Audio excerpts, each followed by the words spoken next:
All right, I'm going to introduce you now to Brian Graves. Brian develops educational video games with a focus on accessibility. His lived experience as a wheelchair user informs efforts to create and advocate for more robust accessibility options. In his spare time, he watches PBS and plays logic, puzzle, and adventure games that he can now call research.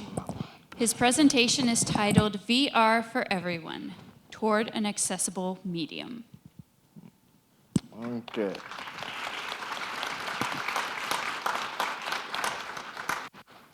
Before I start, am I sounding good? Yeah, that sounds good.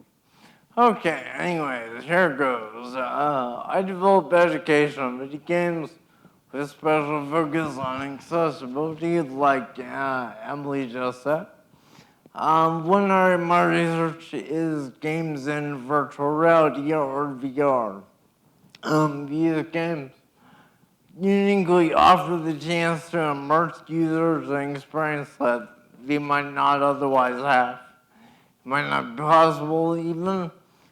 These are experiences like floating through the International Space Station, exploring Machu Picchu, or just sifting through archaeological ruins.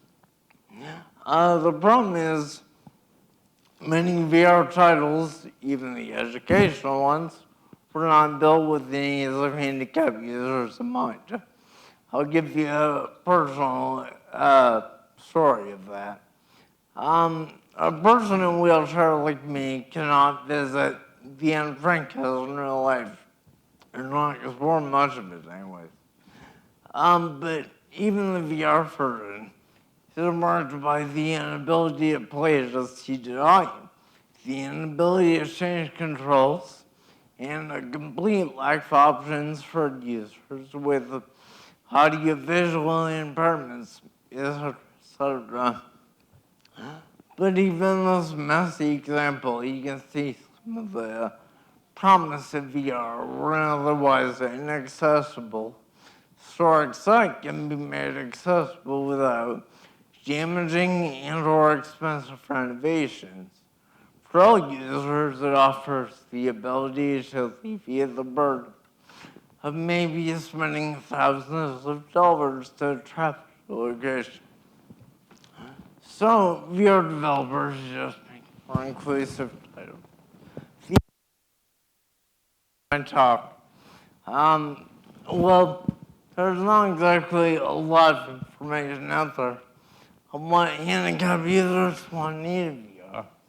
And this is where my research comes in. To test this, I've created a suite of tests using the Unity video game engine pictured below on the slide, some screen grabs.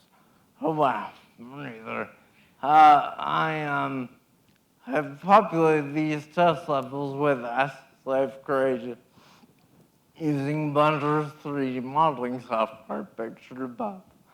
I'm going to have volunteer wheelchair users go through the test using different locomotion interaction schemes we're going to test their experiences, their preferences, and their aptitude.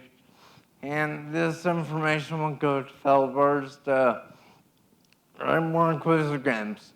The goal is help realize the promise of VR as equalizer for the disabled community. Thank you for your time.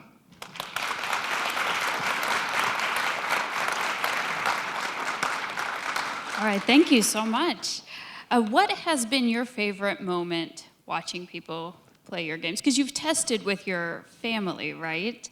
I've used an outreach with, the big thing I wanted to talk about was one of my games, not a VR game. I have a two-dimensional game I made for the local public health department here in Champaign, Urbana.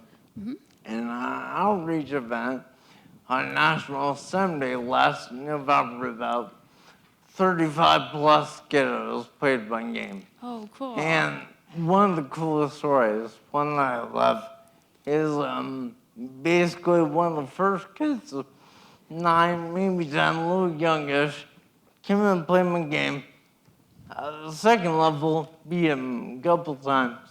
He got angry. He said, "This game sucks." He was loud about it. Oh, no. And my wife was there. She was helping me out, swag, and giving me assistance.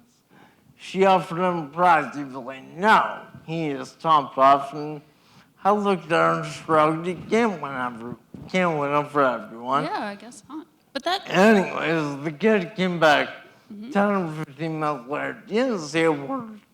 Just sat down and played some more. yep. Walked away again 10, 15 minutes later. Guess who reappears for a third time? Got a swag. I don't know he ever beat the second level, but what that told me is that the balance of my game, at least for the one kid, I hit on the mark. There you go. Because he was challenged, but kept wanting to come back. Kept wanting to come back for more. There you go. That's great. Thank you.